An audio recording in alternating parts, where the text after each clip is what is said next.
알아두면 쓸데많은 삼국지 이야기. 34번째 이야기. 너는 왜 내 백성들의 마음을 미혹시키고 있느냐?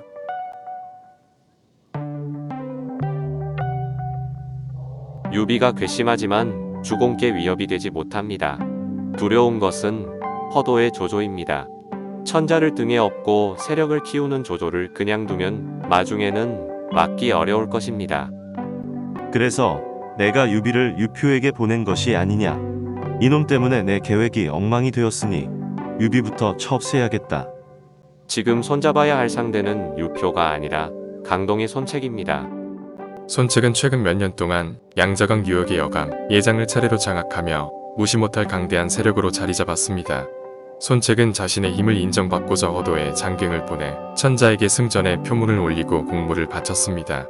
하지만 손책의 세력이 커지는 것을 못마땅하게 여기던 조조는 손책이 원하는 벼슬을 내리지 않았고, 손책은 이로 인해 조조에게 앙심을 품게 되었습니다. 바칠 공, 물건 물. 공물이란 나라에 바치는 물건입니다. 급보입니다. 무슨 일이냐? 오공태수 허공이 조조에게 보낸 밀서가 장강의 감시대에 의해 발각되었습니다. 조조에게 밀서를 보내. 손책은 허공을 성안으로 불러들여 목을 베었고, 허공의 집에도 병사들을 보내 인척과 하인들까지 모조리 죽였습니다. 하지만 이 와중에도 허공에게 은혜를 입었던 3명의 손님은 손책의 병사들을 피해 도망쳤고, 이들은 허공의 원수를 갚기 위해 손책을 죽이기로 결의했습니다. 이 일이 있은 지 얼마 후 손책은 단도라는 마을로 부하들과 함께 사냥을 가게 되었습니다. 사냥터에서 홀로 떨어진 손책은 허공의 원수를 갚으려는 사람들에게 기습을 당해 큰 부상을 입게 됩니다. 오나라의 중신들은 급하게 명예 화타에게 사자를 보내 손책의 치료를 청했지만 화타는 출장 중이라 그의 제자가 대신 와서 손책을 돌봤습니다. 손책은 그로부터 사흘 동안이나 혼수 상태에 빠져 있었지만 20여 일이 지나자 조금씩 원기를 회복하며 증상이 나아지기 시작했습니다. 하북의 원소가 사자를 보내왔습니다. 진진공이라고 했소. 무슨 일로 원 공께서 그대를 보냈소? 역적 조조가 점점 강성해져서 이제 그에 맞설 수 있는 것은 우리 하북의 원소 장군과 귀국 오나라뿐입니다. 오나라와 동맹을 맺어 조조를 처없애고 천하를 양분하고자 하십니다. 나도 한 황실에 신하여 역적 조조를 치는데 당연히 힘을 모아야지요. 걱정 마시오. 조조에게 이를 갈던 손책은 원소의 동맹 치안에 아주 흡족해하며 사신으로 온 진지를 위해 잔치를 열었습니다. 아니, 저 사람들이 대체 무슨 일인가? 우길 선인이란 분이 오신 모양입니다. 그 모습을 뵙기 위해 거리로 나간 것 같습니다. 저런 요사스러운 자가 다 있나? 당장 저자를 잡아들여라. 이런 미친 노인 같으니라고. 너는 왜 내 백성들의 마음을 미혹시키고 있느냐? 저는 원래 낭야궁의 도사로 사람들의 병을 고치는 책을 얻게 돼 하늘을 대신해 백성들에게 덕을 베풀고 있습니다. 손 장군께서는 어째서 제가 민심을 어지럽히고 있다고 하십니까? 내가 지금 하는 짓이 황건적의 괴수 장각과 다르지 않구나. 저 요사스러운 노인의 목을 베어라. 신하들의 말을 들으니 저 선인의 목을 베라 하심은 좀 지나치신 것 같습니다. 아량을 베풀어 돌려보내시는 것이 어떻겠습니까? 오늘은 밤도 늦었으니 저 자에게 칼을 씌워오게 가두도록 하라. 날이 밝으면 내가 직접 죄상을 밝히겠다. 미혹할 미혹할 혹. 미혹이란 마음이 흐려서 무엇에 홀리는 것을 말합니다. 다음 날 손책은 우길 선인을 신문하겠다며 호도대장에게 우길을 옥에서 끌고 나와 대령시키라고 명했습니다. 내가 분명 큰 칼을 씌우라고 했거늘 누가 칼을 벗겼느냐? 호도대장을 비롯한 웅리의 대부분이 우길 선인을 존경하고 있었기 때문에 옥에 들여보낼 때 칼과 족쇄를 벗긴 것이었습니다. 형벌을 집행하는 자가 사악한 도술에 홀려 공과 사도 구별 못하다니 당장 저 옥리들도 끌고 나가 참수에 처하라. 벨참, 머리수. 참수란 목을 베어 죽이는 것입니다. 그는 비도만으로 비바람을 부를 수 있다고 합니다. 가뭄으로 시달리는 지금 비를 내리도록 병하시면 어떻겠습니까? 정말 비를 오게 한다면 살려주고 그렇지 않다면 목을 베어 백성들을 일깨워 줄 수 있지 않겠습니까? 그거 참 좋은 방법이구나. 즉시 기우제 단을 만들어 이놈에게 기도를 하게 하라. 이렇게 해서 산 위에 기우제를 지낼 수 있는 단이 만들어졌습니다. 오길은 목욕제기를 한 뒤 기도에 임했습니다. 오길은 결국 비가 내리게 하는데 성공하게 됩니다.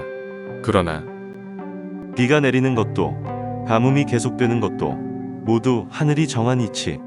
이것은 우길이 영험이 있어서가 아니라 비가 올 때가 되었기 때문에 온 것뿐이다.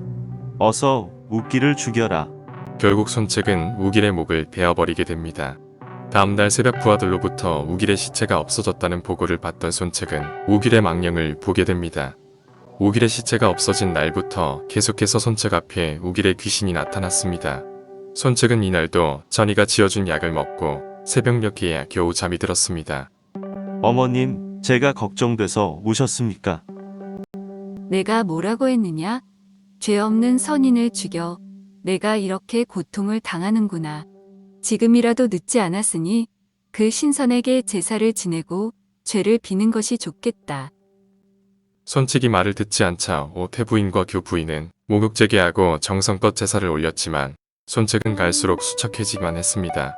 그러자 오태부인은 손책의 모습에 가슴이 아파 드러눕고 말았습니다. 어머님, 많이 편찮으십니까? 제가 제발 이 어미가 죽는 꼴을 보고 싶지 않거든. 내 청을 들어다오. 옥천관에 가서 정성을 다해 우길 선인의 명복을 빌고 용서를 구하도록 해라. 손책도 더 이상은 어머니와 부인의 청을 물리칠 수가 없어 나를 잡아 제사를 지내기로 약속했습니다. 그러나 제사에서 손책은 다시 우길의 망령에 시달리게 됩니다. 억울하게 죽은 우길의 원한을 풀어주기 위해 마련한 도당이었지만 손책은 병사들을 시켜 불태워버렸습니다. 손책은 이제 완전히 미친 사람 같았습니다. 손책의 병세는 점점 심해져서 손책은 아예 성 밖에 진영을 세우고 산만의 병사들로 호위하게 한 다음 군막에서 잠을 잤습니다. 내가 이렇게 헛것을 보고 몸과 마음이 쇠약해지는 이유는 너무 오래 전장을 떠나 있었기 때문이다. 지난번 원소와의 약속도 있으니 조조를 치러 싸움터로 가고자 한다. 쇠약해져 정신이 혼미한 손책의 말을 장수들이 따를 리 없었습니다. 손책의 출병 제의는 장수들의 반대로 이루어질 수 없었습니다. 다음 날 손책은 오태부인의 부름을 받고 성으로 들어갔습니다. 그 자리에서 다시 망령에 시달린 손책은 결국 쓰러지게 됩니다. 어머님, 먼저 가는 불효자를 용서해 주십시오. 아우권을 잘 보살펴 주시고 어려운 일이 생기면 나라 안에 잃은 장소에게, 나라 밖에 잃은 주유에게 묻도록 하십시오. 알았다. 강남의 소표왕이라 불리며 오나라를 반석에 올려놓은 영우 손책은 귀지를 당부한 후 눈을 감았습니다. 이때 불과 26살이었으니 정말 아까운 나이였습니다. 주공의 심정은 이해합니다만 지금 이러실 때가 아닙니다. 어서 자리에 오르셔서 오나라의 주인임을 널리 알리십시오.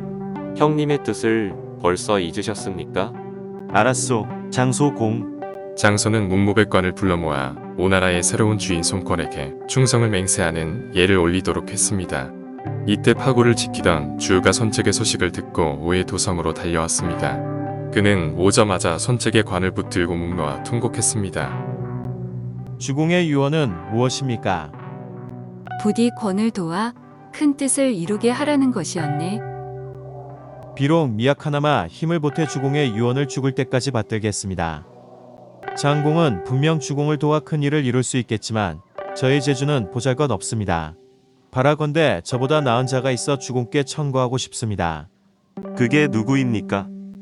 임해 땅에 살고 있는 자로 노숙이라고 합니다. 강동에 살고 있는 현인을 제가 왜 몰랐을까요? 제가 군사를 이끌고 거소에 있을 때 우연히 만나게 되었습니다.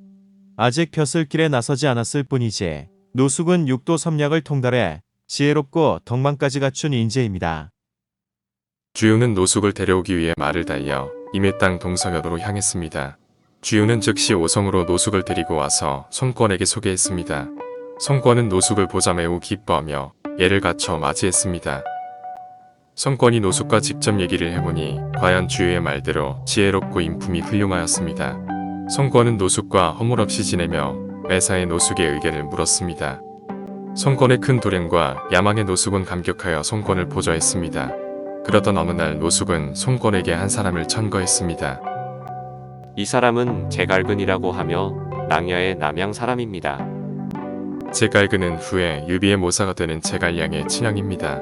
전란으로 인해 불후하게 자랐지만 덕이 높고 효성이 지극해서 강동에서는 덕망가로서 소문이 자자했습니다. 지금 동호회는 원소의 사신 진진이 우리와 동맹을 맺기 위해 와 있소. 빠른 시일 내에 답을 줘야 하는데 제갈공의 생각은 어떠소? 원소는 군사와 물자로 조조를 위협하고 있지만 우유부단하고 지모가 부족해 조조에게 패하고 말 것입니다. 원소보다는 조조와 가깝게 지내며 힘을 기르시는 편이 나을 것입니다. 손책과 만나 이미 원소와의 동맹을 약속받은 진진이었지만 손책이 죽은 지금 그것은 아무 소용이 없었습니다. 진진은 얻은 것 하나 없이 하북으로 돌아갈 수밖에 없었습니다. 조조는 곧 천자에게 상주의 손권에게 회계태수의 벼슬을 내렸으며 장갱을 사자로 보내 천자의 명을 전하도록 했습니다. 오성에 내려간 장갱은 손권에게 천자가 내린 회계태수의 인을 전했고 손권은 매우 기뻐하며 이것을 받았습니다. 손책이 죽은 후 위태롭게 보였던 동호는 손권을 중심으로 인재들이 모여들어 군사는 더욱 강해지고 정치도 점차 안정되어 갔습니다.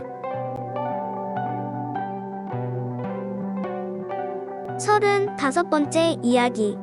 이제 모든 게 끝이구나. 끝이야로 이어집니다.